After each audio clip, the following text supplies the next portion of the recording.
Education, health care అన్ని ఈరోజు నేను పటాన్ చెరువు రావడానికి ఏకైక కారణం ఏమిటంటే ఈ రన్ ఫర్ జీసస్ కోఆర్డినేటర్స్ వచ్చి నన్ను అడిగిన తర్వాత నేను ఆలోచించాను.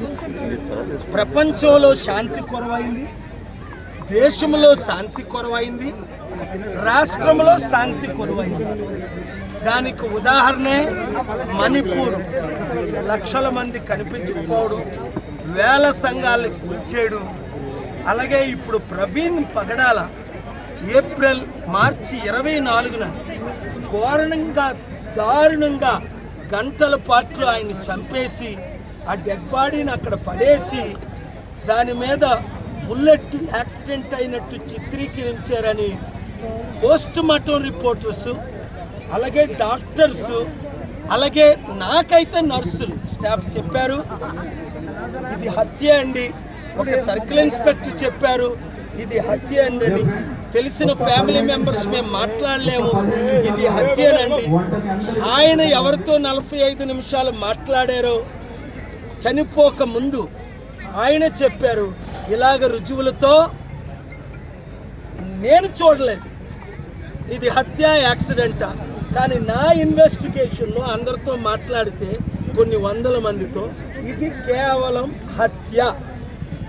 ఎవరు చేయించారో కూడా ఇద్దరు ఫోటోలు కూడా రిలీజ్ చేశారు.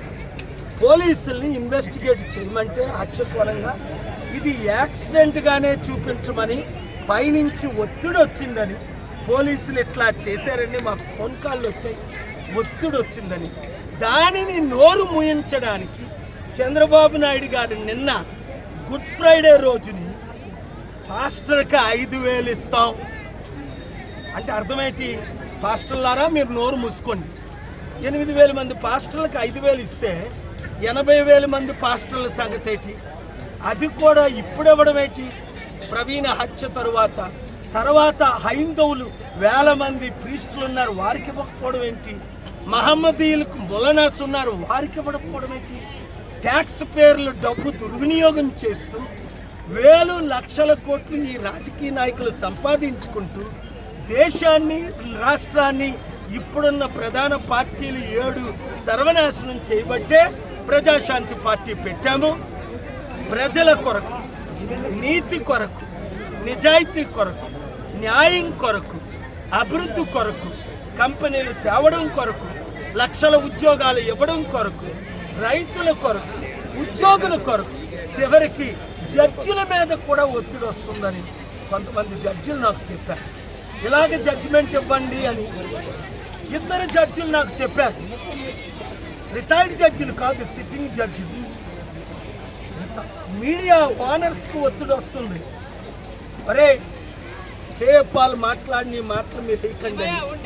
కొంతమంది బానిసలు అయిపోతున్నారు, ఎక్కువ మంది ఈ సత్యాన్ని నేను ఎందుకు ప్రజాశాంతి పార్టీ పెట్టానో తెలిసి కనుక చూపిస్తున్నాను. కాబట్టి హిందూ, ముస్లిం, క్రిస్టియన్స్ శాంతిగా ఉండాలంటే, అభివృద్ధి జరగాలంటే, మరలా మణిపూర్ మన తెలుగు రాష్ట్రాలు కాకుండా ఉండాలంటే వింటున్న ప్రతి ఒక్కరూ 7569441275కి పటాన్ చెరువనో, కరీంనగరనో, ఖమ్మమనో, తణుకనో మీ నియోజకవర్గం పేరు ముందు పెట్టి, నా పేరు మీ పేరు పెట్టి 100 మందిని చేర్చండి. ఈరోజు వేల మంది ఎలాగైతే కమిట్ అయ్యారు, 3,000 4,000 మంది కమిట్ అయ్యారు, అలాగే మీరు కూడా ఒక్కొక్కరు గ్రూపు పెట్టండి.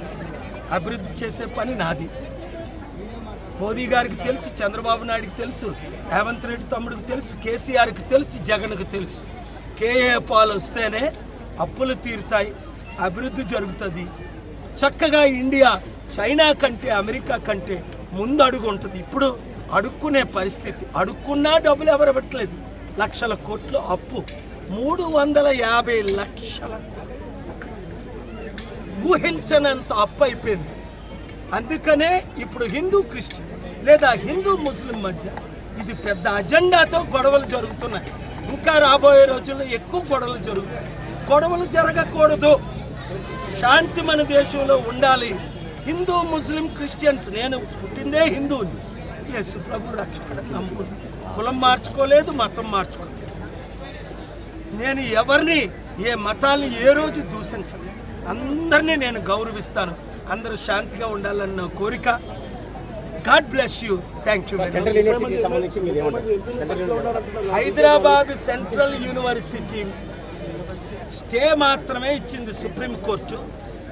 తెలంగాణ ముఖ్యమంత్రి తరపున లాయర్లు వాదనలు ఏమి వినిపించారంటే, ఇది మా సెంట్రల్ యూనివర్సిటీ గ్రౌండ్ కాదు, ఇది గవర్నమెంట్ ల్యాండ్, రుజువులు ఉన్నాయి వాళ్ళ దగ్గర.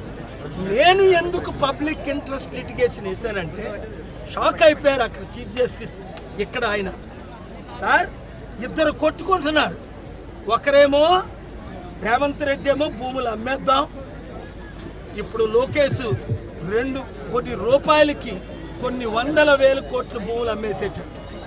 వీళ్ళు అన్ని పార్టీలు అమ్మేస్తున్నారు. స్టీల్ ప్లాంట్ అందరూ అమ్మారు, నేనే ఆపాను. ఇప్పుడు 19,000 ఎకరాలు ఇంకా అమ్మకుండా